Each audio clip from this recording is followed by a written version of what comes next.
Pada pertemuan ini kita akan menganalisis struktur dan kaidah kebahasaan teks anekdot. Struktur teks anekdot terdiri dari abstraksi, orientasi, krisis, reaksi, dan koda. Cermati contoh teks anekdot berikut ini. Dalam teks anekdot aksi maling tertangkap CCTV, terdapat abstraksinya, orientasinya, krisis, reaksi, dan koda.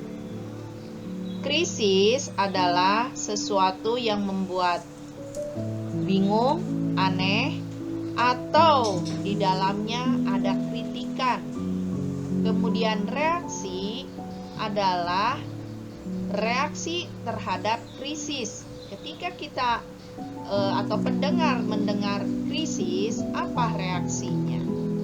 Sedangkan koda adalah berakhirnya suatu teks anekdot yang situasinya datar seperti abstraksi.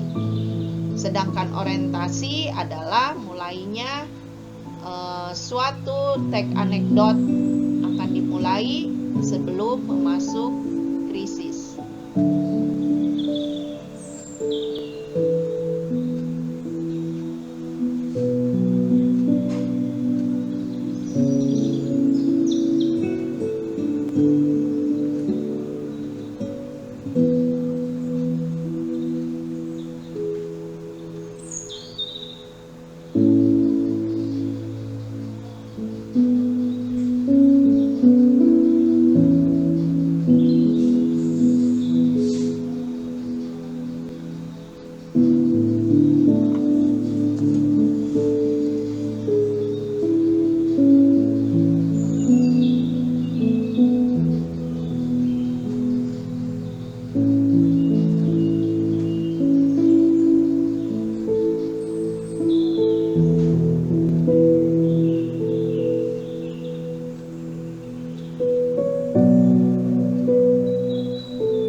Kaidah kebahasaan teks anekdot terdiri dari 8. Pertama, terdapat kalimat retoris. Kedua, ada konjungsi. Ketiga, partisipan dalam teks anekdot itu adalah manusia atau seorang tokoh. Kemudian yang keempat, ada kata kiasan atau kalimat sindir. Yang kelima, kalimat integratif atau kalimat tanya. Kemudian yang keenam, kalimat imperatif atau kalimat perintah. Yang ketujuh adalah deklaratif atau kalimat berita. Dan kedelapan, terdapat verbal material dan verbal mental.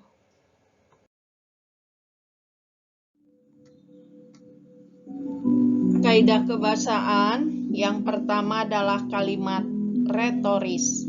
Adalah kalimat pertanyaan yang tidak memerlukan jawaban. Kalimat retoris digunakan untuk menegaskan atau hanya mengonfirmasi balik. Fungsinya untuk introspeksi diri atau kritikan yang dapat kita jadikan teladan, untuk memberikan nasihat atau dukungan atau pesan pada seseorang secara lembut. Ciri kebahasaan yang kedua adalah konjungsi atau kata hubung. Kata hubung yang sering digunakan dalam teks anekdot adalah kata hubung waktu, konjungsi temporal, seperti setelah, lalu, kemudian. Kemudian ada konjungsi sebab akibat, maka, karena, oleh sebab itu.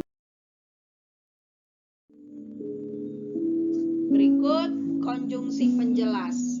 Konjungsi penjelas atau penerang, seperti kata bahwa. Hal ini karena dikaitkan dengan pengubahan dialog dari kalimat langsung ke kalimat tidak langsung. Dalam teks anekdot, partisipannya adalah manusia. Penggunaan nama tokoh utama atau orang ketiga tunggal.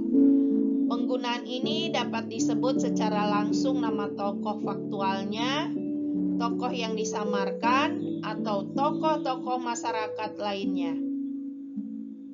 Kata kiasan atau kalimat sindiran. Kata kiasan atau konotasi adalah kata yang tidak memiliki makna sebenarnya. Kata ini dapat berupa ungkapan atau peribahasa. Kalimat sindiran diungkapkan dengan pengandaian, perbandingan, dan lawan kata atau sinonim. Ciri kebahasan berikutnya adalah kalimat langsung. Kalimat langsung merupakan petikan dari dialog para tokohnya, sedangkan kalimat tidak langsung merupakan bentuk penceritaan kembali dialog seorang tokoh. Selanjutnya adalah kalimat imperatif yang bertujuan untuk memberi perintah pada orang lain atau untuk melakukan sesuatu. Ciri kebahasan yang keenam adalah kalimat interrogatif. Adalah kalimat bertanya yang terdiri dari 5W, 1H. Ciri kalimat interrogatif ini adalah adanya tanda tanya di akhir kalimat. Kaidah kebahasan yang ketujuh adalah kalimat deklaratif.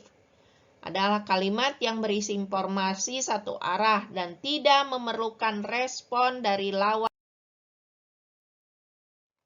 Ciri kebahasaan yang kedelapan adalah verba atau kata kerja. Verba ini terdiri dari verba material yang digunakan untuk menunjukkan suatu perbuatan fisik atau peristiwa. Kemudian ada verba mental, adalah subjeknya melakukan suatu pekerjaan. Cermati teks berikut. Ini adalah salah satu contoh teks anekdot. Judulnya Melawan Pengganggu. Dari teks anekdot ini, kalian harus menjawab sesuai dengan LKPD berikut ini. Ya, berdasarkan teks tersebut, analisislah kaidah kebahasan teks dengan mengisi tabel.